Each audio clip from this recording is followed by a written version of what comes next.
Hello, this is Jon Speelman with a roundup of the fifth round of the 8th London Chess Classic at Kensington Olympia. Since it's my hometown, I've been in there every day, but I've come home tonight, so it's quiet.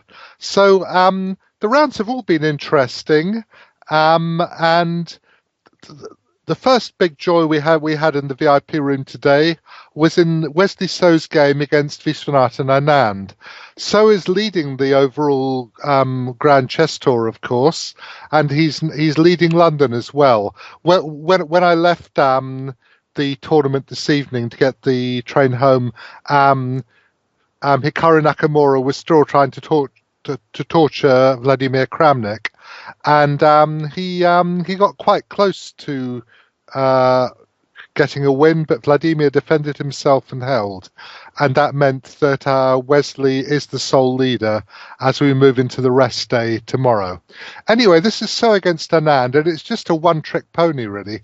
It's one lovely move. So Anand plays all sorts of stuff, and he decided to play this one. and normally they play CD5, ED5, Bishop F4 is the most normal one here. But I think it's supposed to be okay. I mean, I presume, obviously, So knows what he wants to do about that. And instead, he played a rather more challenging move, Bishop F4, pawn takes pawn. Now, you can play E4, but he played E3, and Anand hit him with B5. If you play knight B6, then I think Bishop C4 and Queen A4 check is quite a good version for White, because although Black gets the two bishops, White's got a very active position. I think that's supposed to be the case. Anyway, or do you go knight? Can you just go knight E5 here? Anyway, he played B5. Knight takes B5, Bishop B4 check, and you can't play knight D2 because of knight E4. And I don't know if King E2 must be a move they considered, but presumably you can castle amongst other things. So they play the knight back to C3, and knight D5, and now A3. This has all been played before. Knight takes knight, Queen D2. And the big moment in this game happened here. I was thinking, well, maybe knight D5, pawn takes bishop, knight takes bishop, and White will win the pawn on C4 and maybe have some advantage since he'll have maybe be a pawn up, but not a very good pawn. And I thought maybe he'll go, I don't know, Bishop D6 at once. But Anand hits So with a really, really pretty move. Bishop takes A3. It's most unusual to fork your pieces in the opening on move 10. And the main point of this, the really pretty, one pretty point is that if Rook takes A3, knight B1, forking the queen and the rook. And it's pretty unusual. I'd never seen before a knight fork of a queen and a rook on move 11 from the back rank.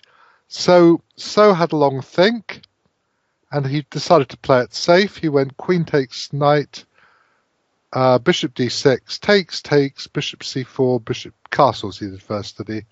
Castles, bishop B7. And this is, I think White might be a tiny, tiny, tiny bit better here. But who knows if it's even that much. Bishop B2, I think. Queen B6, Queen Rook C1. I don't know if he should have gone Knight D2. Anyway, it was clear that this game should end in a draw, and they soon conducted it to a draw. And they ended up with some position with Rook and 3 pawns each. And the rest of the game really isn't very interesting.